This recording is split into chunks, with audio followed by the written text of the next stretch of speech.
Hello friends, welcome to the world of knowledge अल्फता classes. मैं हूं आपका दोस्त तारिश अमीन। फ्रेंड्स, आज के इस वीडियो में बेसिकली हम बात करेंगे बीपीएससी यानी कि 65th बीपीएससी में आधुनिक भारतीय इतिहास से जो प्रश्न पूछे गए थे उनका सॉल्यूशन वीडियो देखेंगे। हमको पता है फ्रेंड्स कि हिस्ट्री से बहुत ज़्यादा माने में क्वेश्चन पूछते हैं, 25 से 30 लगभग क्वेश्चन पूछा जाता है हिस्ट्री में। उसमें भी सबसे ज़्यादा क्वेश्चन का बजट कहाँ रहता है तो मॉडर्न हिस्ट्री में रहता है, आधुनिक भारतीय इतिहास में। जैसे 65th की बात करें हम तो 4 क्वेश्चन जो था वो एंशियंट से था फ्रेंड्स, 5 क्वेश्चन जो था वो मेडिवल मध्यकालीन भारतीय इतिहास से था, ये एंशियंट से था, और मॉडर्न से लगभग 17 क्वेश्चन था फ्रेंड। 66 में भी 17 क्वेश्चन पूछा गया, 65th में भी 17 क्वेश्चन पूछा गया, तो काफ़ी अच्छा खासा बजट रहता है आधुनिक भारतीय इतिहास का, तो इसको आपको देखना बहुत ज़रूरी है। तो चलिए फ्रेंड्स, बिना देरी करते हुए चलते हैं हम क्वेश्चंस की ओर। तो ये हमारा आज की वीडियो का पहला क्वेश्चन फ्रेंड्स, व्यक्तिगत सत्याग्रह आंदोलन की या के प्रथम सत्याग्रही कौन थी या थे? सरोजनी नायडू, सी गोपालाचार्य, विनोबा भावे, सुभाष चंद्र बोस, उपरोक्त में से कौन, उपरोक्त में से एक से अधिक। बताइए फ्रेंड्स कौन थे? तो इसका जो करेक्ट ऑप्शन हो जाएगा फ्रेंड्स, ऑप्शन नंबर सी हो जाएगा। विनोबा भावे जो वो थे प्रथम सत्याग्रही थे। अगर दूसरे की बात करें तो दूसरे की बात हो जाएगा जवाहरलाल नेहरू, JL नेहरू हो जाएंगे। और अगर तीसरे की बात करें तो तीसरे में कौन थे फ्रेंड्स, तो ब्रह्मदत्त थे। तो ये व्यक्तिगत सत्याग्रह क्यों शुरुआत हुआ फ्रेंड्स, तो 1939 में जब सेकेंड वर्ल्ड वॉर शुरू होता है और 1914 में अंग्रेज़ी हुकूमत ने क्या किया, भारत को उस वर्ल्ड वॉर में शामिल कर दिया। बिना भारत के राजनीतिक पार्टियों से पूछे, बिना भारत की सहमति के भारत को इसमें जोड़ दिया, जिसके उपरांत गांधी जी ने क्या किया, सत्याग्रह का शुरुआत किया। ये एक अहिंसात्मक सत्याग्रह था, मतलब इसमें हिंसा का इस्तेमाल नहीं किया गया था। और इसके जो प्रथम सत्याग्रही कौन थे, तो विनोबा भावे थे, और दूसरे जवाहरलाल नेहरू, और तीसरे कौन थे फ्रेंड्स, तो ब्रह्मदत्त थे। नेक्स्ट क्वेश्चन की बात करते हैं, क्वेश्चन नंबर 11, लंदन में इंडिया हाउस के संस्थापक कौन थे? लंदन में इंडिया हाउस के संस्थापक कौन थे? श्यामजी कृष्ण वर्मा, राम बिहारी बोस, रामचंद्र तारकनाथ, इनमें से कोई नहीं, उपरोक्त में से एक से अधिक। बताइए फ्रेंड्स क्या होगा? तो लंदन में इंडिया हाउस की स्थापना किसने की थी फ्रेंड्स, तो श्यामजी कृष्ण वर्मा ने की थी। तो option number A is the correct answer हो जाएगा। उसको थोड़ा क्लियर कर लेता हूँ, साफ कर लेता हूँ। Option number A is the correct answer हो जाएगा। कब किया था फ्रेंड्स, तो 1905 ईस्वी में किया था उन्होंने। ये क्या कर रहा था फ्रेंड्स, ये क्यों हाउस की स्थापना की गई, क्यों बनाया गया इनको? तो इसके वजह, इसका कारण ये था, इसे ब्रिटेन के भारतीय छात्रों के बीच राष्ट्रवाद को बढ़ावा देना था। जो ब्रिटिश में, इंग्लैंड में भारतीय छात्र पढ़ रहे थे इंग्लैंड में, उनको बढ़ावा देना था राष्ट्रवाद के प्रति, कि उनमें देश के प्रति प्रेम भावना जागे। नेक्स्ट क्वेश्चन है, देशर कथा पुस्तक किसने लिखी थी? ये हमारा क्वेश्चन है, क्वेश्चन नंबर 12। सखाराम गणेश देवस्कर, राजेंद्र प्रसाद, निवारण चंद्र, मुरली मोहन प्रसाद, उपरोक्त में से कोई नहीं, उपरोक्त में से एक से अधिक। इसका जो करेक्ट ऑप्शन है फ्रेंड्स वो क्या हो जाएगा, option number A, Sakharam Ganesh Devaskar ने देशर कथा पुस्तक लिखी थी। यह एक बंगला पुस्तक थी फ्रेंड्स, जो 1904 में प्रकाशित हुई थी। कितना हुआ था, कब हुआ था, 1904 में थी। और यह एक बंगाली पुस्तक है। इसमें क्या लिखा है फ्रेंड्स, इस पुस्तक में जो है गुलामी एवं यातना को चित्रित किया गया है, मतलब गुलामी के बारे में दिखाया गया है, किस तरह से लोग इंसानों को गुलाम बनाते थे। क्वेश्चन नंबर 30, भारतीय राष्ट्रीय कांग्रेस के संस्थापक कौन थे? ये सवाल है क्वेश्चन नंबर 30। तो option number A, William Adam, AO Hume, रास बिहारी बोस, मोतीलाल नेहरू, इनमें से कोई नहीं, इनमें से एक से अधिक।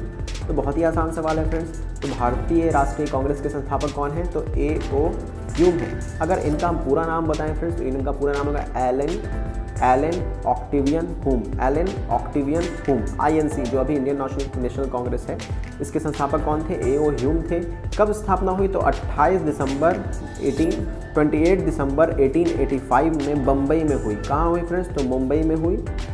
मुंबई में कहाँ हुई, तो गोकुल दास तेजपाल संस्कृत कॉलेज में इसकी स्थापना हुई थी। और इसके महासचिव कौन थे फ्रेंड्स, तो इसके जो फाउंडर थे वही इसके महासचिव थे, AO ह्यूम इसके महासचिव थे।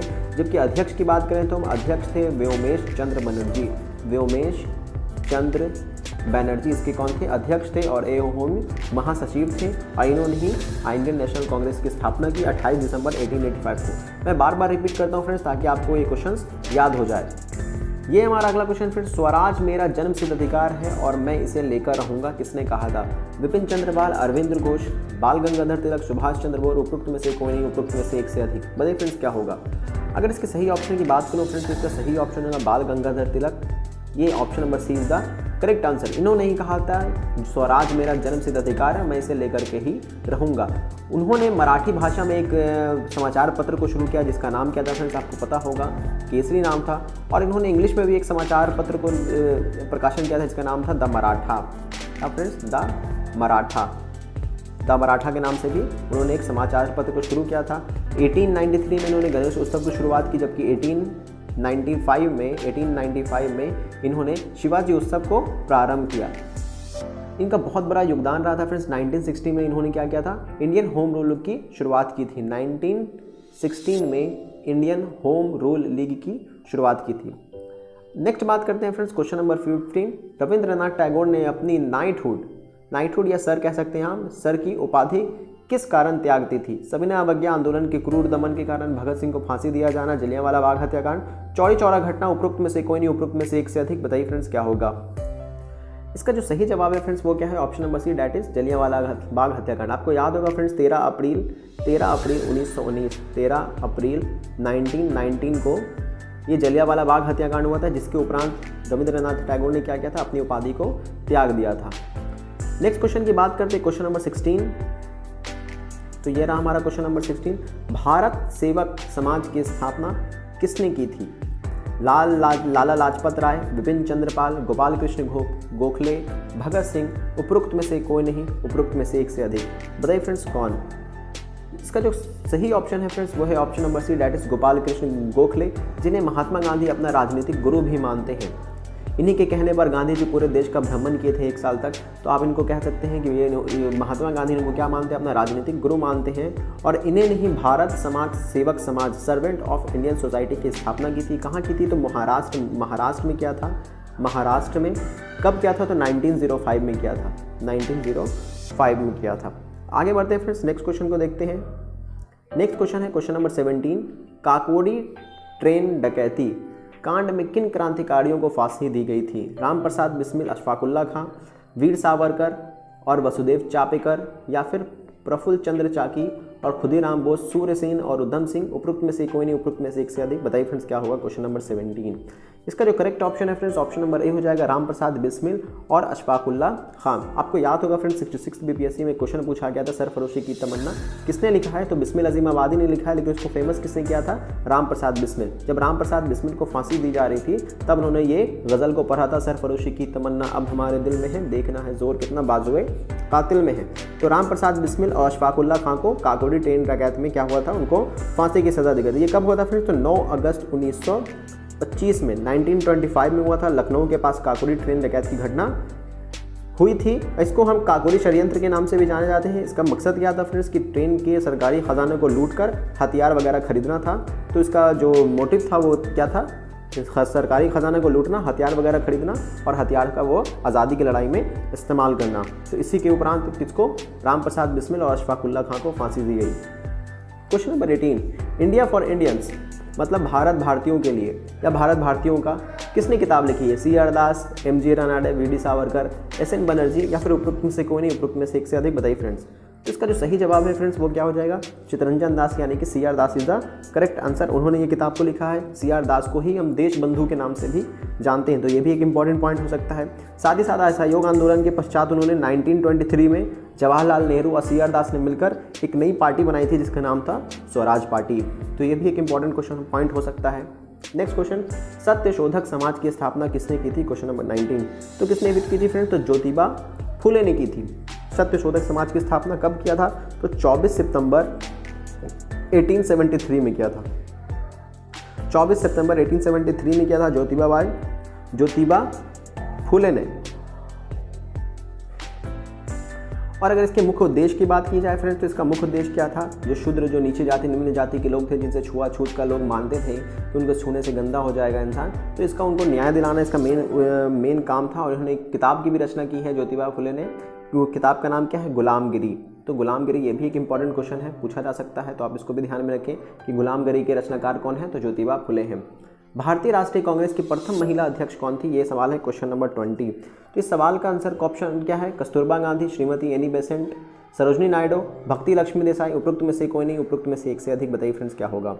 And the correct option is भारतीय राष्ट्रीय कांग्रेस की पहली महिला अध्यक्ष कौन थी? तो एनी बेसेंट थी। तो Annie Besant is the correct option. जबकि भारत की पहली महिला अध्यक्ष पूछेगा फ्रेंड्स कांग्रेस का तो वो हो जाएंगी सरोजनी नायडू। श्रीमती एनी बेसेंट भारतीय मूल की नहीं थी। 1917 में ये पहली महिला अध्यक्ष बनी थी। जबकि भारतीय महिला अध्यक्ष की बात करेगा तो वो सरोजनी नायडू कब बनी थी? 1925 में। तो कहाँ अधिवेशन हुआ था? तो कानपुर में हुआ था सरोजनी नायडू वाला। और एनी बेसेंट वाला कहाँ हुआ था फिर? तो कलकत्ता में हुआ था। और अगर तीसरी महिला अध्यक्ष के बारे में पूछता है तो वो हो जाएंगे नलिनी सेन गुप्ता। नलिनी सेन गुप्ता। ये कब बनी थी? तो 1933 कलकत्ता अधिवेशन में भी ये बनी थी, अध्यक्ष बनी थी। नेक्स्ट क्वेश्चन है क्वेश्चन नंबर 21, ठगों का उन्मूलन किसके नेतृत्व में हुआ था? ठगों का उन्मूलन, तो इसका करेक्ट ऑप्शन हो जाएगा option number B, that is captain सिमिलन के नेतृत्व में हुआ था। ठग वंशानुगत क्रूर हत्याएं एवं लुटेरे थे जिसको विलियम बेंटिक के समय ठगों का उन्मूलन किया गया, और साथ ही साथ ठगों का उन्मूलन जो है कैप्टन सिमिलन के नेतृत्व में कठोर अभियान चला करके किया गया था। आप इसको देख सकते हैं फ्रेंड्स, एक फिल्म आई है भारतीय फिल्म में बॉलीवुड में, ठग्स ऑफ हिंदुस्तान, तो वहाँ पे इसको अच्छे से चित्रित किया गया, आप उसको देख सकते हैं फिल्म को। तो ये हमारा अगला सवाल फ्रेंड्स, अफगानिस्तान के प्रति आक्रामक नीति किस वायसराय ने अपनाई थी? अफगानिस्तान के प्रति क्वेश्चन नंबर 22, इसका जो सही ऑप्शन हो जाएगा friends Lord Mayo, Lord Lytton, Lord Dufferin, Lord Canning, उपरोक्त में से कोई नहीं, उपरोक्त में से एक से अधिक। इसका जो correct option option number B हो जाएगा लॉर्ड लिटन। लॉर्ड लिटन 1876 से 80 के समय अफगानिस्तान के प्रति आक्रामक नीति का अनुसरण किया, मतलब आक्रामक नीति अपनाई। लिटन के समय ही द्वितीय अफगानिस्तान युद्ध हुआ था, आंग्ल अफगान युद्ध जिसे हम कहते हैं, और लिटन ने अफगानिस्तान पर बढ़ते रूसी प्रभाव, चूँकि उसके पर कम्युनिस्ट का ज़्यादा प्रभाव पड़ रहा था, इसलिए उन्होंने आक्रामक नीति अपनाई थी। तो ये हमने देख लिया फ्रेंड्स। नेक्स्ट क्वेश्चन देखते हैं क्वेश्चन नंबर 23, 1930 में महात्मा गांधी ने सविनय अवज्ञा आंदोलन कहाँ से प्रारंभ किया था? Wardha, Dandi, Sevagram, Sabarmati. Question number 23 and the correct option is option number B, that is Dandi. Dandi से उन्होंने शुरू किया था। दांडी से क्यों शुरू किया था, कब हुआ था? तो 12 मार्च को उन्होंने साबरमती आश्रम से एक यात्रा निकाली, जिसको हम कहते हैं दांडी यात्रा या दांडी मार्च कहते हैं। नमक कानून के विरुद्ध ये यात्रा निकाली थी, और यह यात्रा कब समाप्त हुआ था फ्रेंड? तो 6 अप्रैल 1930 को समाप्त हुआ था। इसके बाद उन्होंने यहाँ से सविनय अवज्ञा आंदोलन की शुरुआत की थी। तो वो यात्रा कौन सा हो जाएगा फ्रेंड्स, कौन सा जगह हो जाएगा? दांडी हो जाएगा। नेक्स्ट क्वेश्चन, क्वेश्चन नंबर 24 की हम बात करते हैं। साबरमती आंदोलन 1922 के किसके नेतृत्व में प्रारंभ हुआ था? क्वेश्चन नंबर 24, चित्तरंजन दास, सरदार वल्लभ भाई पटेल, राजेंद्र प्रसाद, लाला लाजपत राय, उपरोक्त में से कोई नहीं, उपरोक्त में से एक से अधिक। तो इसका जो करेक्ट ऑप्शन हो जाएगा फ्रेंड्स वो कौन हो जाएगा?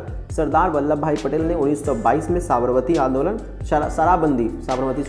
शराबबंदी आंदोलन का प्रतिपादन किया था। ये आंदोलन क्यों हुआ था फ्रेंड्स? तो किसानों को करों का भुगतान नहीं करने के लिए निर्णय लिया गया था कि अब किसान जो है वो टैक्स वगैरह नहीं देंगे। सरदार वल्लभ भाई पटेल का बहुत इंपॉर्टेंट रोल रहा है फ्रेंड्स खेरा में। आप बता सकते हैं फ्रेंड्स खेरा आंदोलन कब हुआ था? तो 1918 में हुआ था, 1918 में खेरा था, जबकि बारडोली सत्याग्रह में भी उनका बहुत बड़ा योगदान रहा है जो 1928 में हुआ है। तो खेरा 1918, उसके 10 साल के ठीक बाद बारडोली सत्याग्रह, जिसमें उन्होंने बहुत अहम भूमिका निभाई है। इन्हीं के सरदार वल्लभ भाई पटेल के उपलक्ष्य में the statue of unity Bharat में निर्माण किया गया है, जो दुनिया की सबसे ऊंची मूर्ति है। Next question, question number 25, Bharat के विभाजन के समय भारतीय राष्ट्रीय कांग्रेस के अध्यक्ष कौन थे?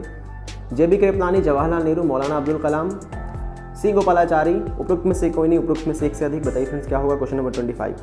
इसका जो करेक्ट ऑप्शन है फ्रेंड्स ऑप्शन नंबर ए हो जाएगा, JB कृपलानी। 1946 में इनको अध्यक्ष बनाया गया था कांग्रेस का, और इन्हीं की अध्यक्षता में भारत का विभाजन हुआ था।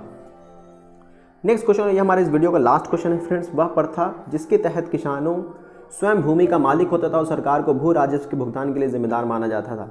जमींदारी प्रथा, रैयतवारी, महलवारी, दहसाला प्रथा, उपरोक्त में से कोई नहीं, उपरोक्त में से एक से अधिक।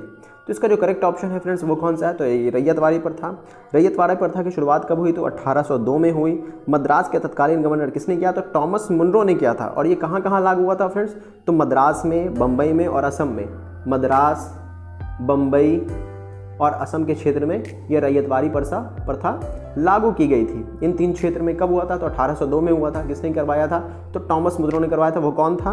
तो मद्रास का तत्कालीन गवर्नर था। इसके तहत क्या हुआ था फिर? तो किसानों को मालिकाना हक प्रदान किया गया था। वे कंपनी को स्वयं राजस्व प्रदान कर देने के लिए क्या थे? उत्तरदायी थे। मतलब किसानों को ही उसका मालिक बना दिया था, और वो राजस्व किसको देते थे? स्वयं खुद देते थे। इस व्यवस्था में भू राजस्व का जो निर्धारण होता है वो उपज के आधार पर नहीं होता था फ्रेंड्स। किसके आधार पर होता है? जमीन के क्षेत्र के आधार पर होता था, भूमि के क्षेत्रफल के आधार पर होता था।